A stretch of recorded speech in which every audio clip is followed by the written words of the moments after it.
Hello, everybody, and welcome to the Nick Lugo Show. Today, you are going to experience Jeffrey Aviles. And, well, I bring a lot of hypnotherapists on the show, a lot of people who are able to influence the subconscious mind, but this one is different than pretty much every single one I've had before. He works, well, he's very relaxed. He's not as spiritual as your typical hypnotherapist. He's not your, chakras and tantras and all of these things. He's very down to earth, and he's going to explain to you hypnotherapy in just a very conscious way, in a way that makes a lot of sense, and, well, why it has so much benefit. He's one of the top hypnotherapists in Maryland, and, well, he spends his time healing his patients and his clients of fear and a lot of anxiety and a lot of just the general maladies that we suffer with every single day. So I hope he could help everybody here, and I hope that you could take some value from this podcast. So without further ado, Jeffrey Aviles.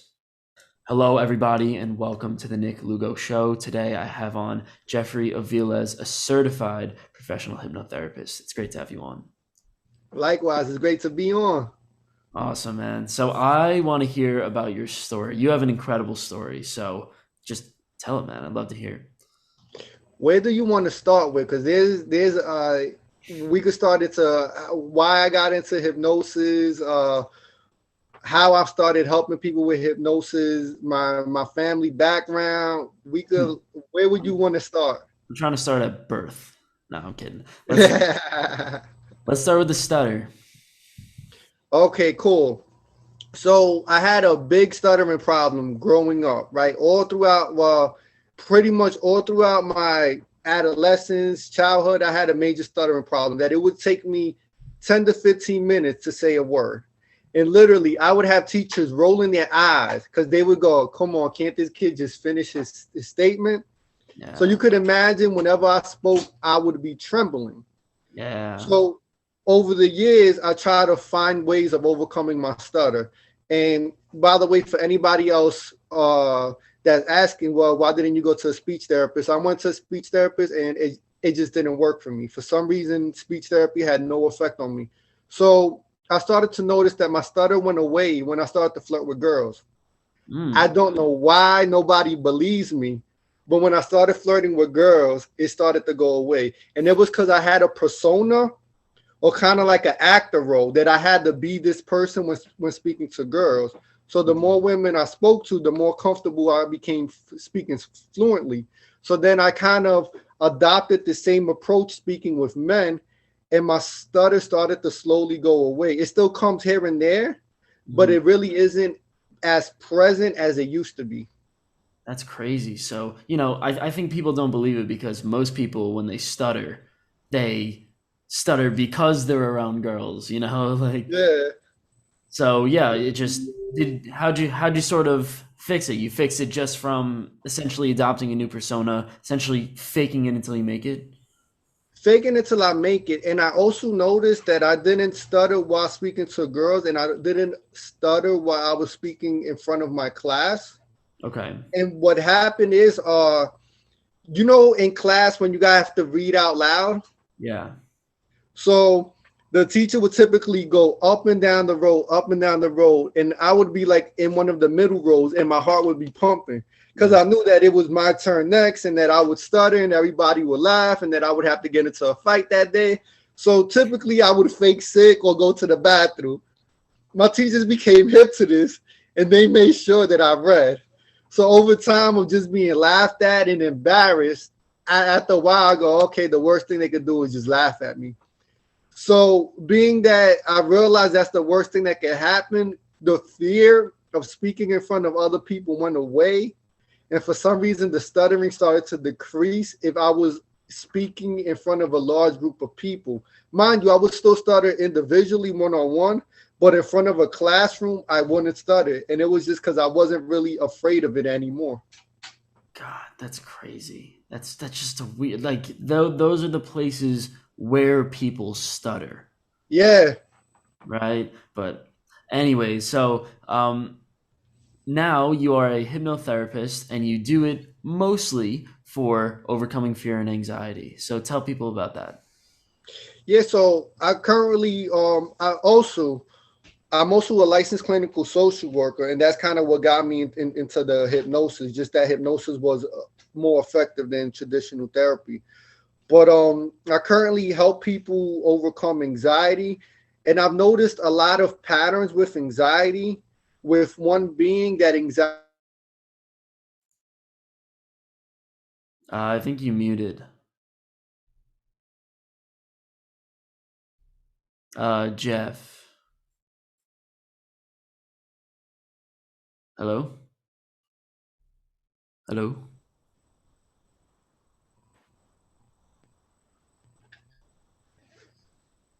You good? Yeah, can All you right. still hear me? Yeah, yeah. It cut you off. You were saying that you're saying you realized there were patterns with anxiety. Yeah, okay, I'll take it from there. Okay. So I realized that there were patterns in anxiety. And one of the patterns I started to realize is that people go from trance to trance to trance. So anxiety, I kind of uncovered, is a trance-like state, and you could break it. You just have to realize that it's possible and that you're able to. Once you recognize that it's possible to break it, you can actually take steps to break it.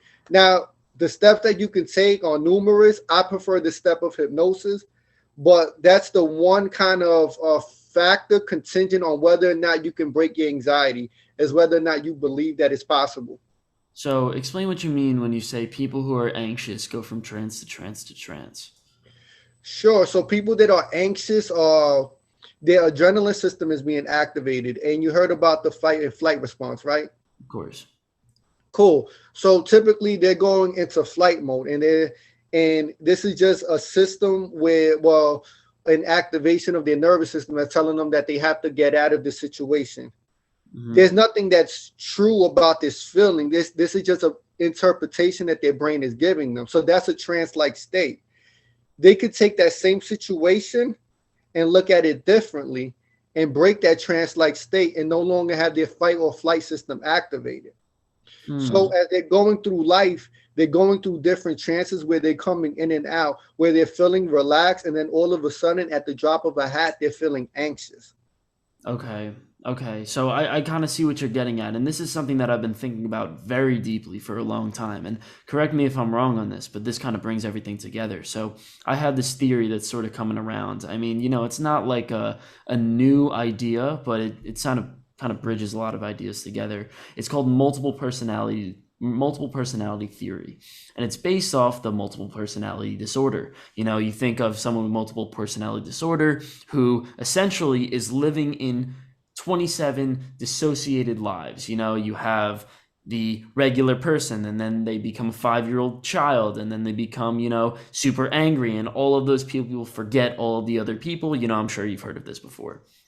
So multiple personality theory essentially states that we are like this all the time, just to a lesser degree. Like you were saying before, you had a stutter, and your stutter was your main personality. But then whenever you decided to talk to girls, you put on essentially a new hat, you were a new person, and with that came completely different personality traits. It's almost as if you were a new person from when you were talking to guys and when you're talking to girls. And you're saying essentially the same thing for this trance idea. This trance idea is you're saying this anxiety state or this anxiety personality or this flight personality is just one part of them, and they choose to over accentuate, and they choose to, well, choose this as their main personality. Choose is a really weird word because maybe they, Yeah, but you're saying that instead of using this flight response, which is just a natural personality that they're choosing or that they're in, they could adopt a different type of personality, which is this trance personality, this hypnotherapy, calm, relaxed personality. absolutely. Because nothing about the situation, when you really break the situation down, it's not like a lion is chasing them or like they have a gun to their head. Yet their body's reacting like it's the worst case scenario, and it's not. Yeah, exactly. So, it's almost as if, and I think this is one of the biggest principles that I've learned is that just like the world itself is just incredibly neutral.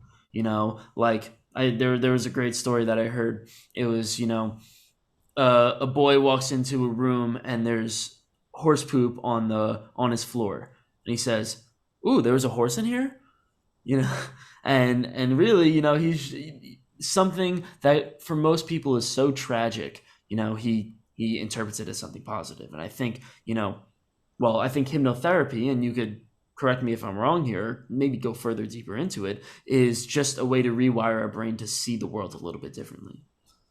Absolutely. And I kind of want to piggyback on what you said. I absolutely think the world is neutral and it's on us to create our reality. And we could create a positive reality or a negative one. Because, like your bird poop example, my mother kind of had a phrase that every time a bird poops on you, that's good luck. And you could Mm, kind of see that if you view life that way, anytime something negative happens, you're going to be able to reframe it and find the silver lining in it. So it's going to make you a lot more resistant, as opposed to somebody else that's looking, which side note, we are all meaning making machines, which means we're always looking for what something means. hmm So if I have the filter that everything means that I'm a loser, I'm going to constantly look for evidence to solidify that fact that I'm a loser. The same way, if I'm a confident or positive person, I'm going to always look for evidence to solidify that fact. So with that being said, we are creatures that create our reality, but also we have a choice of whether or not we can break this trance or if we want to keep living it. But we just, like I mentioned earlier, have to have the belief that it's possible. I love that. I love that. I mean, just well, especially when it comes to fear. I think of fear as, in PTSD patients, when after they die, they look at their brain, and for people with PTSD, on average, their amygdala, which is the part of the brain that responds to fear, actually grows. It grows about one third in size. And it's just something that's so incredible that something like fear can completely take over your system and can completely change the way that you interpret the world. So, you work a lot with fear patients. What do you normally see when you come in here? People who have anxiety, people who have fear, what do you normally see, and what is their life like? Um, it varies. One common thing that I see is the belief that things can't get better, a lot of fear, a lot of negative thinking. They kind of have a pessimistic view of the world, Hmm which in turn kind of creates their reality because they may think that others aren't to be trusted, and then they give off that same energy that they aren't to be trusted because they don't trust other people. And that's a lot of what I see sometimes. Okay. But I also see a lot of just powerlessness. Like they feel like they don't have control over their reality or the choices they're making in life. So they'll walk like that and they'll kind of they'll take what's given to them, but they don't really think they have an option. So a lot of the work I do is helping them see that they have much broader options than they ever thought they had. Okay. So take me through. So I guess struggle with this a little bit, a little bit of powerlessness. Obviously the world is so complex, and to admit that I am not in complete control of the world is just essentially, in my opinion, to be human. So let's say, but I have complete powerlessness. I feel like I've I get dominated in my relationships, I get dominated by my friends, I get dominated in school. Like all of these things are pounding down on me. Take me through a hypnotherapy session. Take me through, obviously not the hypnotherapy itself, but take me through how would you work with someone like me? So we would cause so we would kind of get down to what's the benefit that you're getting from being dominated. Because there's some benefit that you're getting from playing this role. After we've identified the benefit that you're getting, we would work with you to see if you want to keep this benefit, which typically the benefit may be that you are afraid of confrontation, or you want or you feel uncomfortable when all attention is on you. So we'll get down to why are you afraid with confrontation and what are you losing out by being afraid with confrontation. So you may go into a pattern that, and I'm really taking this brief, but you may go into a situation where you say, well, I'm afraid of confrontation because my dad did this, or I'm afraid of, of, of confrontation because every time I confront somebody or have an argument with somebody, my heart drops and I can't stand that feeling. So Yeah. then I will then work with you to get comfortable with that uncomfortable feeling. Whatever that feeling is, we're going to elicit in a hypnosis to the point that you're comfortable with that feeling. But we're also going to create a resource state inside of you so that even if you aren't comfortable with that feeling, you have this other resource state that you could elicit once you need it. So this may be something that you're familiar with, like a confidence trigger that puts you in a state that you're able to overcome any obstacle. Yeah. We kind of pair the two together and possibly collapse this negative resource state.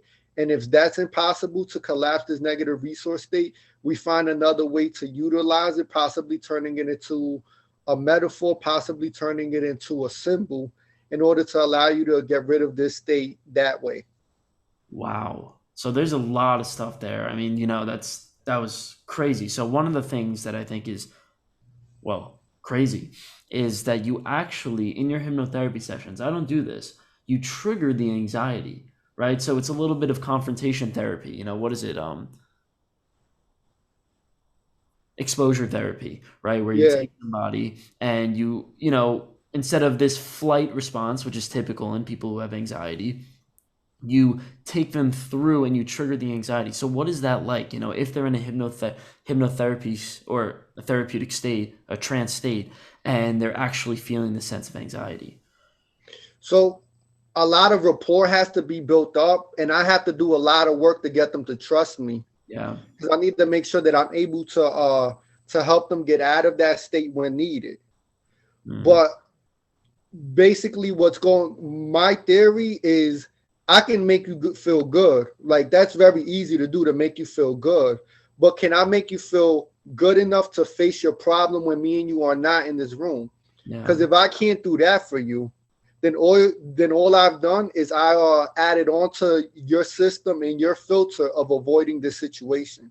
And life isn't going to get better if you continue to avoid this problem. So why not collapse this problem, this state entirely, so that you could become the person that you've always wanted to be?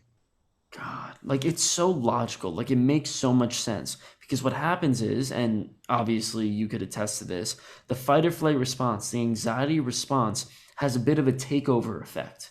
Like when you are anxious, and let's say you're confronting, in this case, your father, right? If you're confronting your father, if you're not prepared and you feel that tinge of anxiety, it is just going to completely take over and you're just going to shut down. That is just how humans are wired. Because Exactly. as you said before, if you see a lion, that is going to take over, and obviously you're going to feel anxiety when you see a lion. That is going to completely take over your personality, and you're going to run away from the lion.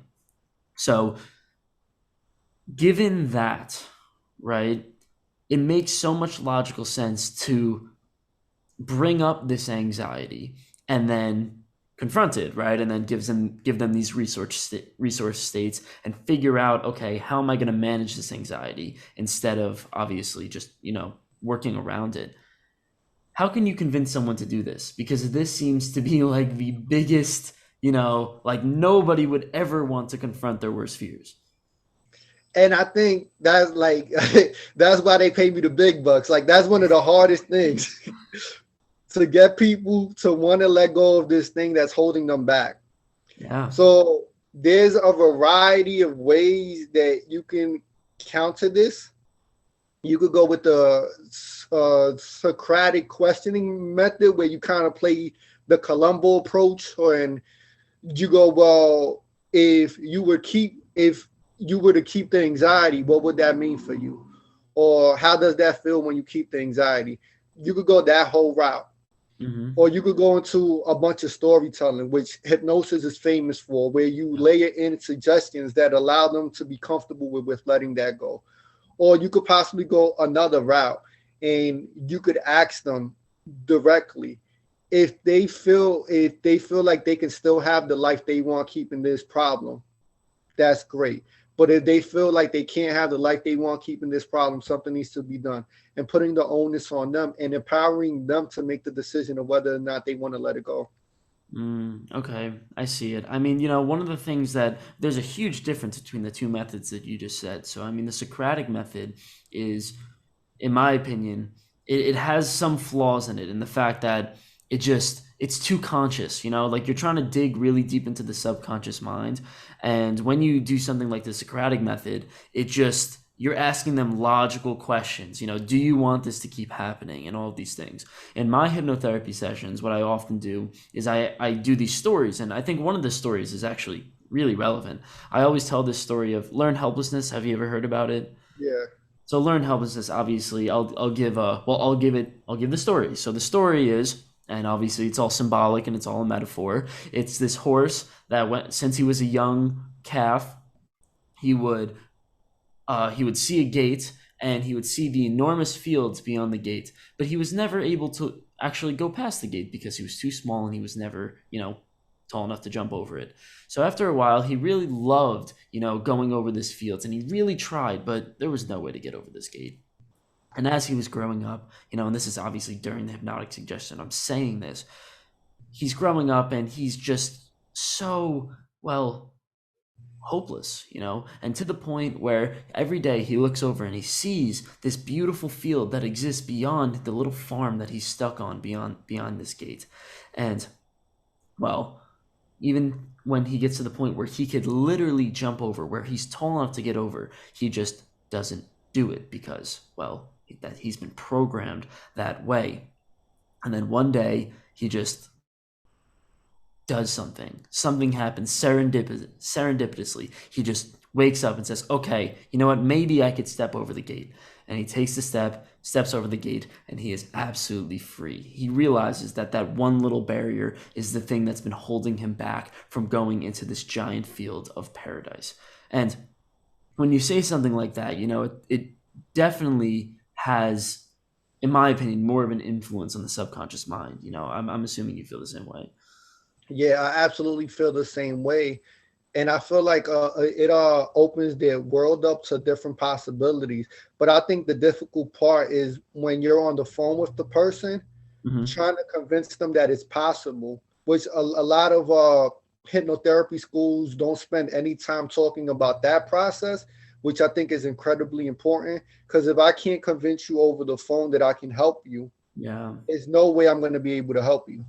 Yeah, I mean, this is just like it actually boggles my mind just being able to see like, okay, so I get it. Like the Socratic method is used in that circumstance, but like, yeah, it just boggles my mind to see like people willingly going to accept to break their fears, because that is like the biggest thing. I have friends that struggle all the time with this, confronting just anybody. Like it sucks to confront your parents, your abuser, just literally your friends who've been pissing you off a little bit. Like all of these things, just they're so hard to confront. And to just willingly go and confront your fears, that seems like a very, very small amount of people that are willing to do that. Yeah, and it's funny that you mentioned that. I'm something I actively do is I help people get over their partners, so mainly women, but I do hypnosis to help them get over their ex, and a lot of it is the fear of telling him, no, you can't come back into my life, like the fear of being rejected and standing up for themselves. Like that's a very big fear that a lot of people aren't willing to, but that's why you have to be very sophisticated in your communication style and very understanding in order to get the point across that you're aligned with them on solving this problem. Explain how you do that. So you have to create first a rapport Mm, that you care about the person, that you're really invested in them and their solution. Then you have to then you have to make them feel that you understand their problem. Once they feel that you understand their problem, it goes to the next step where you have them argue to you why they should get rid of their problem. Which this mm, is a bit of reverse psychology and is very stealth. But the more you get them to argue about why they need to change this problem, the better you're going to be at the next step, which is of them taking action and actually solving the problem. interesting. And in that step, you're eliciting all the reasons why they need to take action now and not later. And you're kind of like poking them and going, well, you could wait off a month, can't you? And there's a bit of, again, no, once they're so emotionally in tune into that discussion, they're going to find themselves arguing against you for why they need to do this now and not wait anymore. That's so interesting. So it's like cognitive dissonance a little bit, like making them rationally support it. So once Exactly. Yeah, so once they rationally support it, then it's easier to make that big step. Exactly. And you're kind of doing some hypnosis there because you're breaking them from this neutral state Hmm. and you're bringing them into this problem state, and then you're bringing them into this empowered state. That's crazy. That's crazy. I've never even heard of that. So, okay, so you play a little devil's advocate. You make them feel like essentially they're arguing you against maybe themselves, right? They're really not arguing against themselves. They kind of like once they get into the argument, they kind of like forget about the fact that they're a smoker or, they're dating this guy or like whatever. And wow, okay, so how does this help? So, okay, take me through the next steps. So the next step is that that you create buy-in and that you're able to start working on the problem because they actually see it as a problem. And that's the most important part. If they can see it as a problem that they need to solve now, not tomorrow, they're willing to do whatever it takes to work on it now. So, what do you do to create urgency? I make them create it.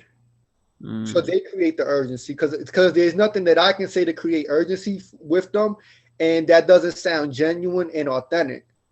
So I help. So I kind of lead them a little bit to create the urgency for themselves, and I'll ask them questions like, "Well, what's the worst that could happen if he steals your credit card again?" yeah. Or, "Well, he's only done this 10 times. I mean, what's the chances that he's gonna do it in 11th?" Yeah, so you sort of, wow. So you're literally just playing devil's advocate with them. Yeah.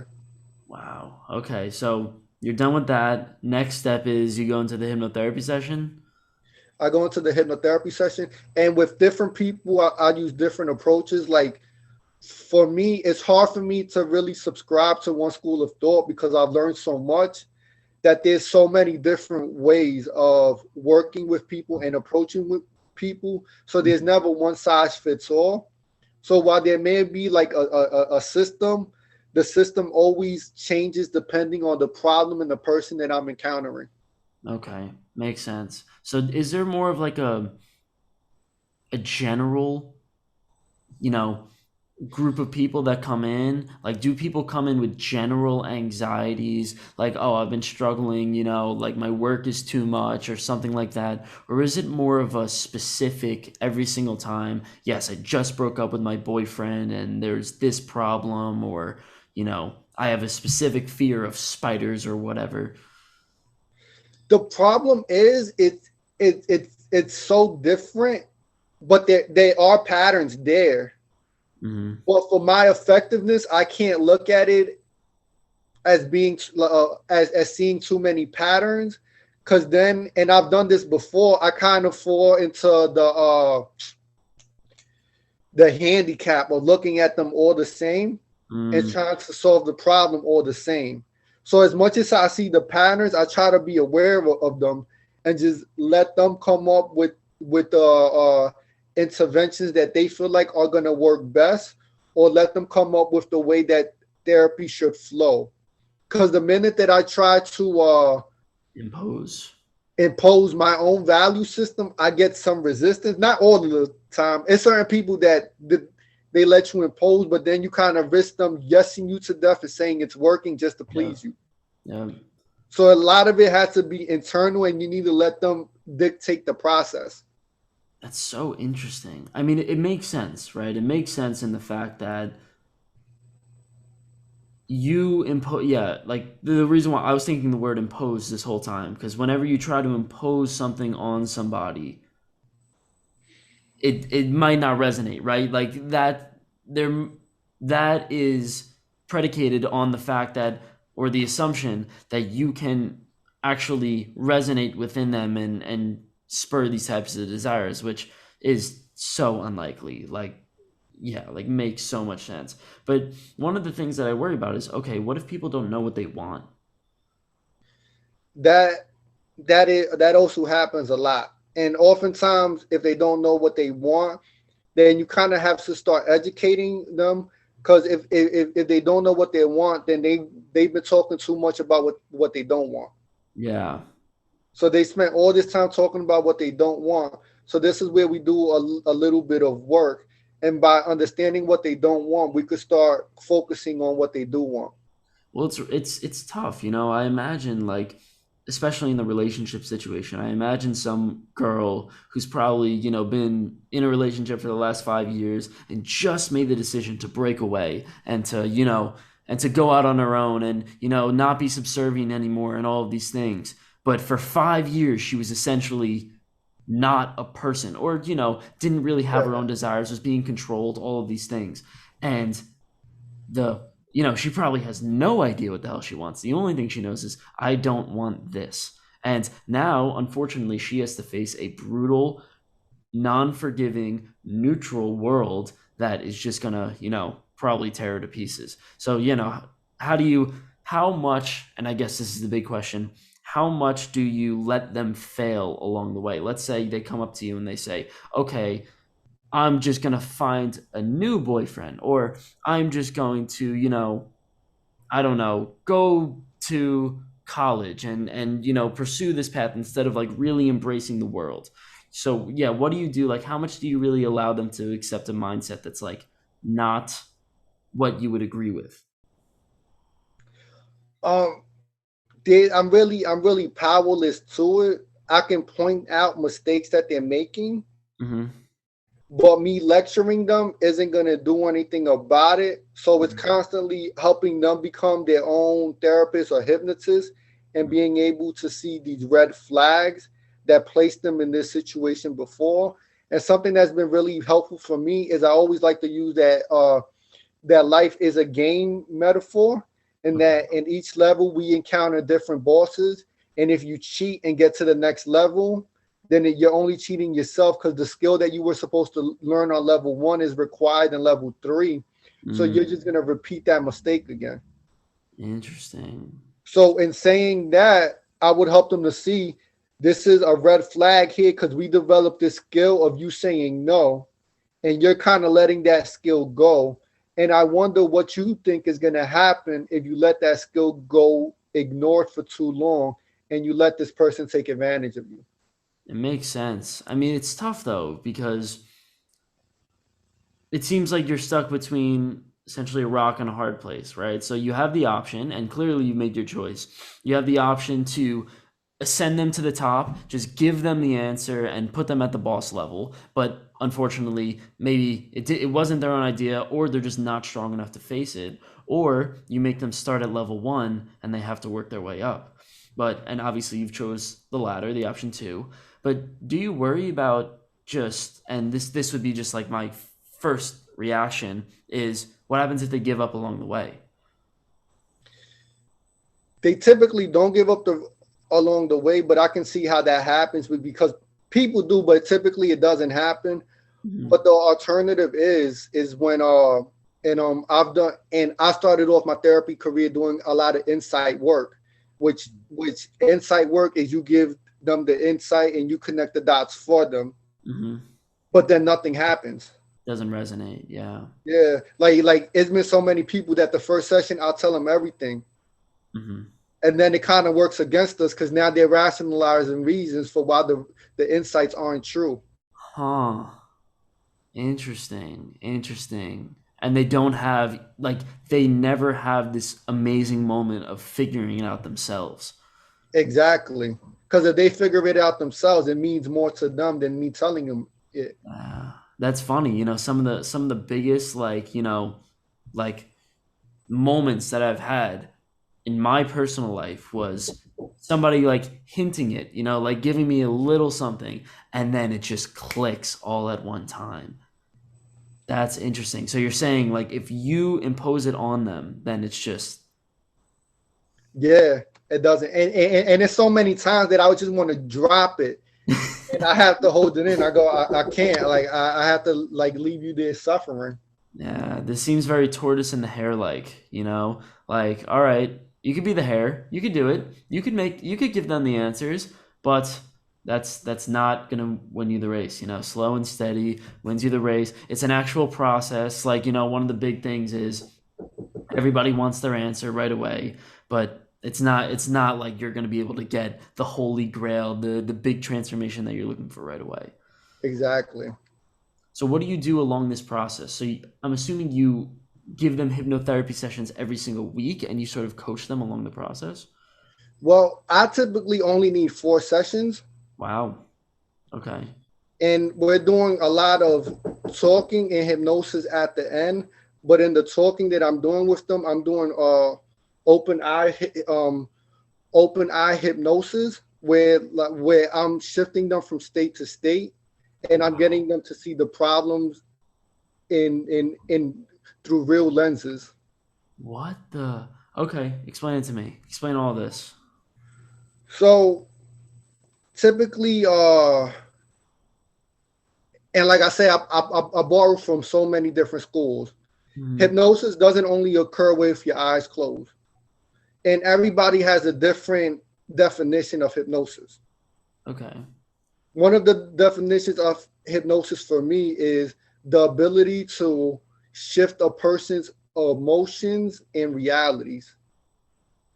So if Okay. I could shift your emotion or reality by talking to you, I feel that's hypnosis. So while I'm talking to somebody, and you're familiar with the eye accessing cues, right? Yeah. So you explain If I, them. yeah. If you're moving your eyes up or around, you're accessing memories or you're creating imagery. If I see that they're pretty, that they do that pretty frequently, then Hmm. I'm asking them to imagine a bunch of things while we're talking. And as they're imagining those things, it's evoking different feelings. Interesting. And Okay. as they're evoking these different feelings, we're kind of, I think it's called the meta pattern.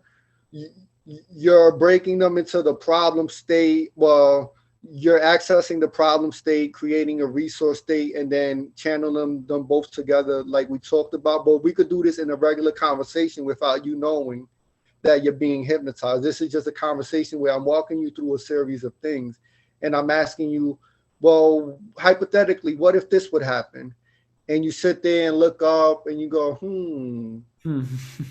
and you start thinking about it. Like you're already creating a trance and you're playing out what would happen and why wouldn't it work. So I'm guiding the person essentially through this emotion, through this emotion, and this emotion. And even I've utilized this process to get people to bring their anxiety up to a 7 in just a couple of seconds, just to illustrate to them how much control they have over it. Because if we're working it, and if I say, well, just bring your anxiety up to a 7, and then I say, okay, watch, I'm going to show you how to bring it back down to a 2. And if we do that, that's even more proof that you have control over this. And that's even, for me, more proof that you're going to do so great when we go into hypnosis, because you're Wow. doing so great with open eyes hypnosis already. So basically, when you say you're going to bring them up to a 7, do you tell them, like, conjure up a 7, or do you work with them and say, okay, you know, this, imagine this activity happens and that brings them to a 7?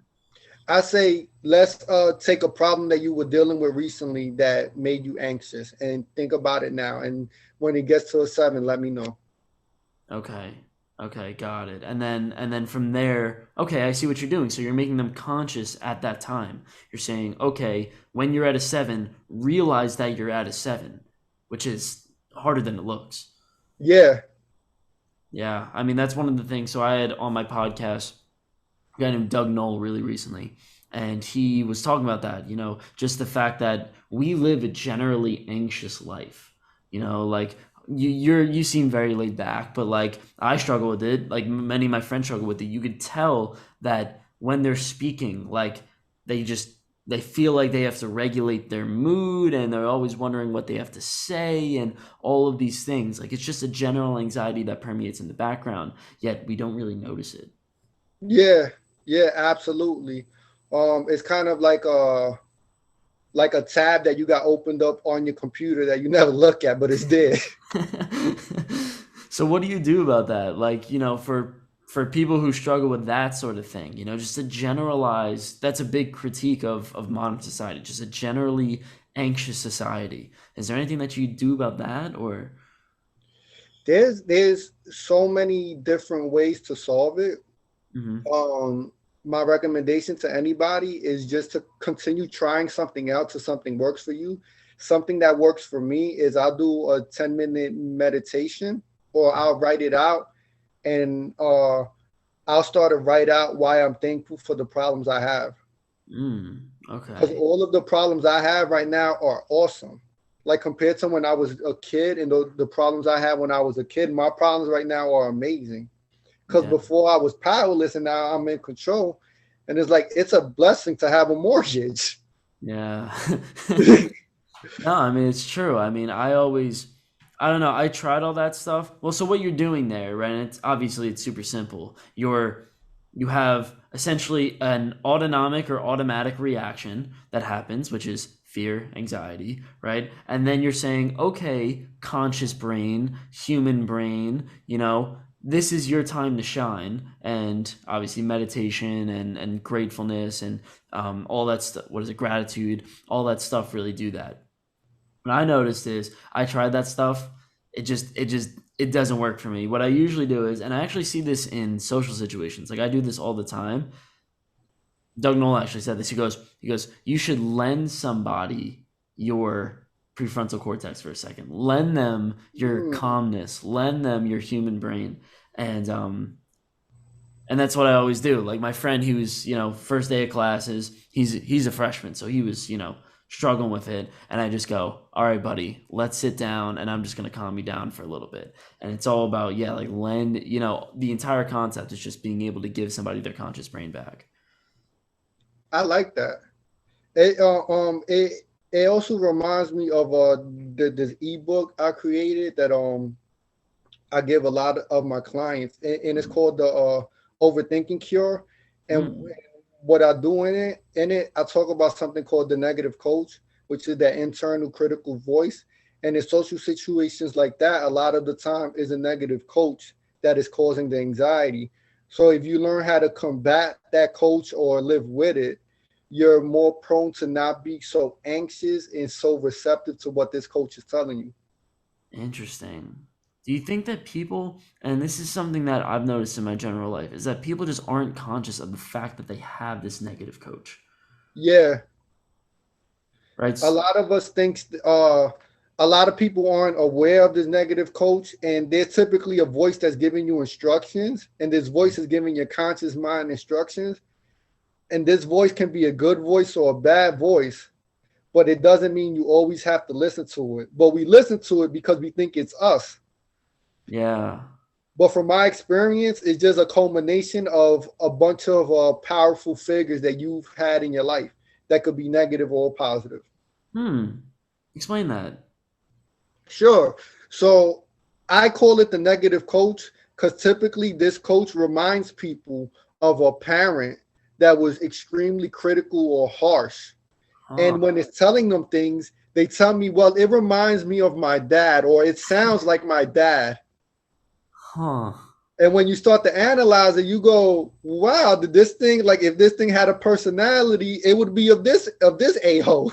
Yeah, yeah. Well, you're describing multiple personality theory, but you're saying it actually stems from a person, right? Like I could think of so many examples where that happens. Wow. So you're saying that a lot of this stuff is essentially put into you, right? Like this person doesn't naturally have a negative coach, but you spend so much time around people who have negative coaches, an authority figure, most likely a parent, and that does it. That does it. But that's the thing. Uh, there could be a negative coach just as much as there could be a positive coach, but the people around you are going to influence you in some way. And this is society's influence on you that's creating this voice.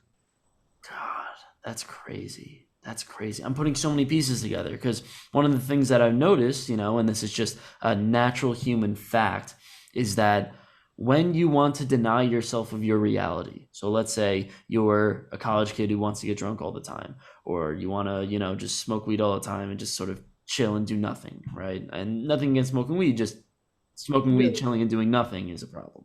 So, you know, if you're doing that and you don't want people to bother you about it, if you don't want to be confronted about it, you're actually going to have the people who are good for you, let's say, the people who could be your friends, those people are not going to be in your life. You're going to say, get away from me because I don't want you telling me what's good for me, or I don't want you telling me this thing because essentially you're trying to ignore it. So what do? You create a friend group of people that are like you and also people that are just going to be yes men and not really going to attempt at all to wake you up.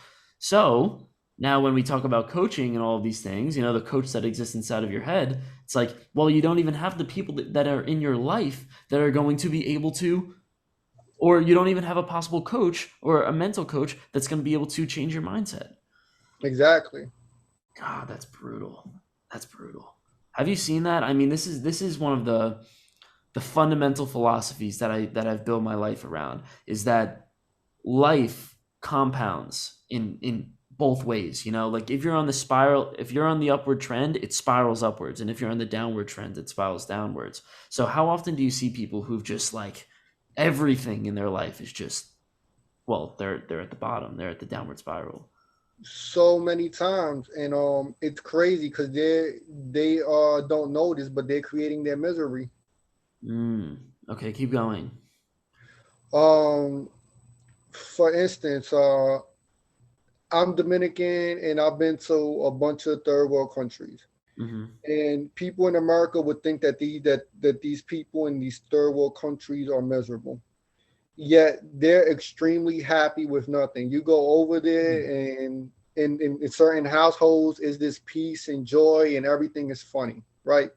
Yeah. It's just all about perception.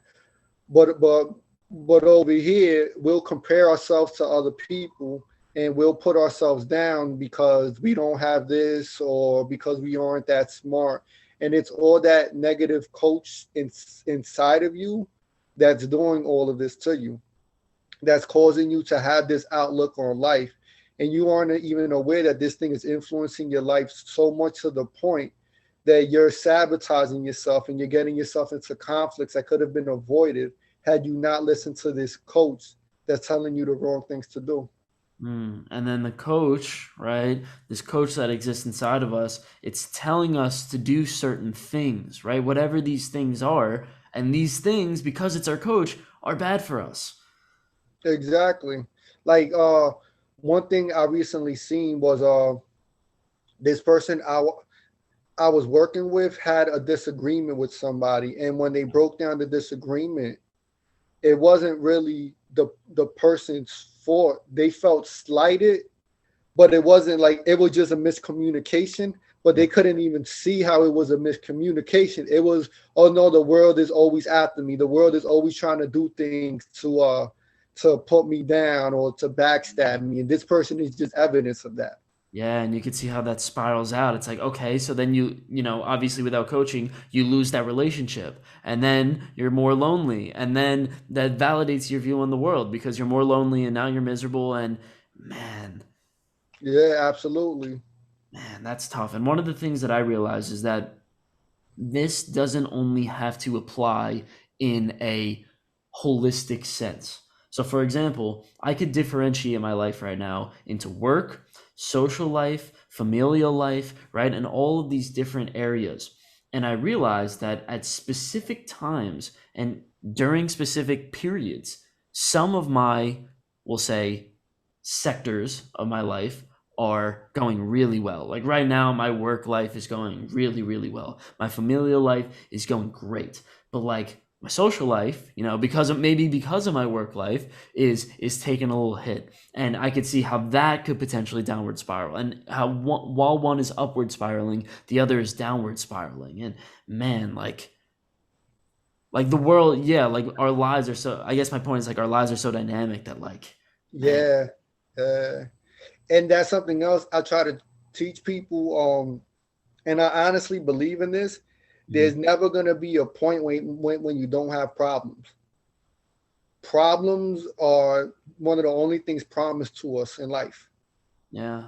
So a lot of certain people operate with the notion that as soon as I resolve this problem, nothing else is going to happen. I'm going to be fine. And then they resolve it, and something else is going to go problematic. And then they go, well, you see, my life is filled with problems. There's one problem after another. There's one problem after another one. But problems are what make life interesting. Like the struggle is what makes life interesting. Because if we didn't have the problem, we would have nothing to challenge us to become better people. So it's an interesting philosophy. So that's what Aristotle said. Aristotle said, give humans a goal that they will never be able to complete. Because when they complete it, they'll be miserable, right? Or, and it makes perfect sense. But isn't there a problem there, right? Isn't there a flaw in that way of thinking? I guess I like your solution, right? Your solution is essentially it's not the destination, it's the journey. Yeah. But isn't it still existentially frustrating, like, sort of making your life something that is just a series of problems to be solved? It can be frustrating, but it's all in how you look at it. And Hmm. it's kind of like you looking at it through a lens that is going to benefit you, because we can't change the fact that there's always going to be a problem. So I say this because the Buddhist philosophy is kind of different. The Buddhist philosophies look at humans and look at the Western society as a bunch of mice running on wheels. Just Yeah. continuously going on wheels. And like one of the funniest things about a mouse running on wheels is he only runs so he could keep seeing the bars. Like all Yeah. you make the bars invisible and he just stops running. But the fact that he's always like, watching it go, he's enjoying it. And they look at humans as essentially a rat race, or Buddhists look at the Western culture as essentially a rat race. The Buddhists would say, why have these problems? Why have these goals? Why do all these things if eventually it's just a sense of meaningless tasks that just, and this and this just may be subjective, hmm. but I couldn't be a Buddhist because I like doing things. Yeah, yeah, Like I don't know how they do it. Like I couldn't meditate for hours. It would drive me crazy. But completing things brings me fulfillment. And that may be because I'm too attached to this plane and I'm not on another plane that understands the benefits of doing nothing. Like at this point, I haven't arrived at that level of consciousness. yeah, yeah. I mean, it's just two completely different philosophies in the world that are literally and metaphorically speaking a different language. Like the West looks at it and we say, okay, I am going to reach my human potential, and this is something that you've done to an incredible degree. You just had your second kid, congratulations, by the way, and you're saying, all right, you know what? I am just striving to be the best human that I can be, and just pursuing essentially my potential. But then you have the Eastern philosophies that are sitting there like, what's wrong with you? Like, why don't you Yeah. just sit here? And essentially, the purpose of meditation in the Buddhist sense is something like forget that you're a person and just immerse yourself in the world. Which, Which, which I don't feel like it's natural. mhm. But I can respect their opinion. But for me, I like to have conversations with people and experiment new things. But that's just because of how I've been programmed, and I can understand how they could think, well, that's not the right way. You should be this way, and and all of this perception is fake. The only thing that really matters is inside your mind, and you got to ascend to a higher level. Like Yeah, I, as a I totally hypnotist, get that. Yeah, yeah, yeah. No, I could see, like, obviously, as a hypnotist, like, it seems like we definitely do place a little bit too much value in like material things and the external world and all of these things. But at the end of the day, like, you're right, like there is a tremendous amount of value. Like we've built an entire culture on people being able to pursue their potential. And like it's such a wonderful thing to watch somebody like you just had a kid, like to be able to watch that kid grow and transform and become a better human being essentially. Like there's something really valuable in that, and I really appreciate, like in your hypnotherapy sessions, that's what you do. Like you're really, people have found themselves backtracked. They found themselves spiraling down. And it's really cool to watch somebody like, and I'm sure you really enjoy this, like watching people just lift themselves up. Absolutely, absolutely. And I always get back to what my son used to tell me. What's the point in having all these toys and you don't let me play with it? Like I used to bring it like buy Christmas presents. Hey, he'll see him and I'll go, you can't play with him right now. And he would go, well, what's the point in having them then if I can't play with them? It's like, what's the point in having people and these emotions if we can't experience them? Yeah, yeah. Wow, that's a great metaphor. That's a great Yep. metaphor. All right, so I did want to end this with, I always love to end it with a good story. So tell me your greatest hypnotherapy story, the story that really like makes you feel like, holy crap, this profession is just absolutely incredible. Essentially a person you transformed. Um, there's so many. I'm trying to think of one. And you got a long career, but pick out maybe a top two list. I'll take it. I got this teenager. He was a very depressed teenager, always having a life crisis. Hmm. He legit had a tough life, but he was always coming to my office and he would bring my energy level down. Yeah, yeah. So one day I told him, what if a dinosaur broke into my office and ate you? And he starts laughing. He's like, "What?" I'm like, "Yeah, what if like a T-Rex with his tiny arms just broke a hole in my office and just ate you?" And he go, "Why wouldn't it eat you?" And I go, "Well, it's my imagination. Why would it eat me? Of course it's gonna eat. If it's gonna eat anybody, it's gonna eat you." So we start going back and forth, making jokes about it, and we spend about 15 minutes talking about this. And he go, "Dude, what's the point of this? Like, we're just talking about BS. What's the point of this?" And Yeah. then I flip it back on him and I go, well, this is exactly what you're doing. You're imagining the worst case scenario for hours and it's making you feel worthless. Why not start to imagine the a funny situation that at least makes you feel happier? So with that story and with the use of hypnosis, he transformed his life and he got a job. He went to college. He moved out on his own, like a completely different Trajectory. trajectory. Yeah. He even stopped taking medication, and it was all because he started to accept ownership on how much this trance or this imaginary thinking was affecting his life. Wow. So I imagine like he's sitting there a few days later, he gets a negative thought that comes up. He's like, this is a T-Rex. Yeah, Yeah. and every Wow. time he saw me, like he would come into the office and he would start out, "What if a pterodactyl came out here and carried you away?" Wow. So you did that what in 4 sessions or was that like longer? I imagine it that probably. was a little that was a little longer. Yeah, I can That imagine. probably took about, and I typically don't work with anybody this long, but this was a really depressed teen. It probably took 4 months. Wow. Wow. I mean, dude, that must make you feel amazing, right? Like, Yeah, like society, we look down on these people, like these worthless blah blah blah who never really did anything with their lives. But then we look at that teen and we say, he had two paths, He could have been that worthless blah blah blah who never did anything with his life, but he didn't, like he became someone magnificent, and maybe it would make so much more sense in our lives if we don't look at these people as worthless blah blah blahs, but we look at them as somebody who could transform like this kid did. That's just, exactly. yeah, yeah, like that's a good story.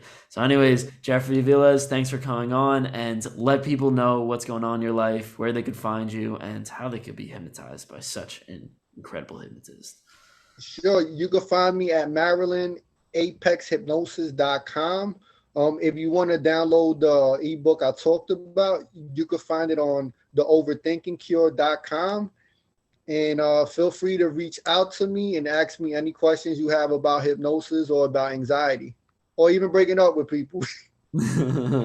Awesome, man. Thank you for coming on. And yes, the link will be in the description with all of those websites. So don't even worry about that.